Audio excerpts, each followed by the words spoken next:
Hi, I'm Mike Scott, Superintendent of the Hillsboro School District. I'd like to start this message by thanking our staff. The work that you've done to meet the needs of our students over these last several months is absolutely amazing, and I'm deeply appreciative. Thanks also to our transportation and nutrition services staff for the thousands of meals that you serve on a daily basis. Over these past few weeks, we've worked to celebrate our students, particularly our seniors, for the incredibly hard work that they've done. We've stood in the gap for our students who have been historically marginalized, and we continue to work to create a system where all of our students can thrive. There's much speculation on what next year will look like, both in how we will deliver instruction and the finances. I want to start with our financial situation. It's very clear that COVID-19 has taken a big toll on Oregon's economy. This has a direct impact on the funding of schools. Within the next month, the legislature is anticipated to convene and to make some decisions regarding the state budget and funding for education. While it won't be clear what our funding picture is going to look like until the legislature meets, we can anticipate that we will not receive the funding that we had originally anticipated just a few short months ago. Over the past year, we've had community conversations. We gathered in from staff and from parents as how we would spend the student investment account dollars that we were projected to receive. Due to the downturn in the economy, we now find ourselves in a situation where we are not likely to receive those funds, and we are also in very real danger of having to make significant additional reductions. Throughout the spring, we've worked to generate savings wherever possible because we know that any savings that we make this year will mean less reductions as we move forward.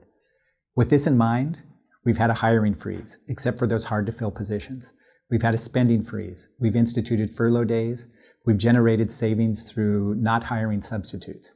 There's also been operational savings through transportation and energy. These efforts are paying off, and we'll be able to make fewer reductions for the 2020-21 school year. However, along with districts throughout the state of Oregon, we will need to make some additional reductions. In order to prepare for this, we are developing 3 models that range from $4.6 million to $23.2 million in reductions.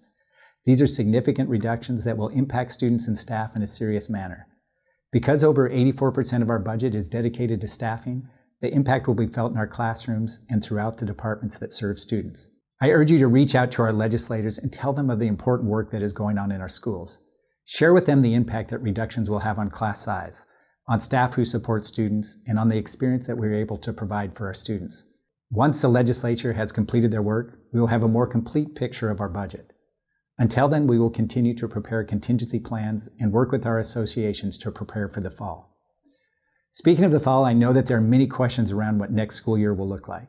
On that front, we expect to receive guidance from the Oregon Department of Education later this week as to the parameters we will be working within when it comes to providing instruction to our students. At this time, we are working on a delivery model that includes a robust online system with the opportunity to capitalize on those in-person interactions that are available to us. Additionally, we continue to develop plans to make sure that our students have internet access and the tools necessary to remain engaged. The plan will allow us to be highly flexible and to have the ability to react appropriately depending on where we are at any given time. We want to be mindful of where we are with COVID-19 and the public health parameters that are in place. As we move through the summer months, we will continue to adjust appropriately to current conditions. More information will be shared with you as it becomes available. I wanted to thank you for your work on behalf of our students, your flexibility, and your partnership during this challenging time. I hope that you all have a safe, healthy, and relaxing summer. Thank you.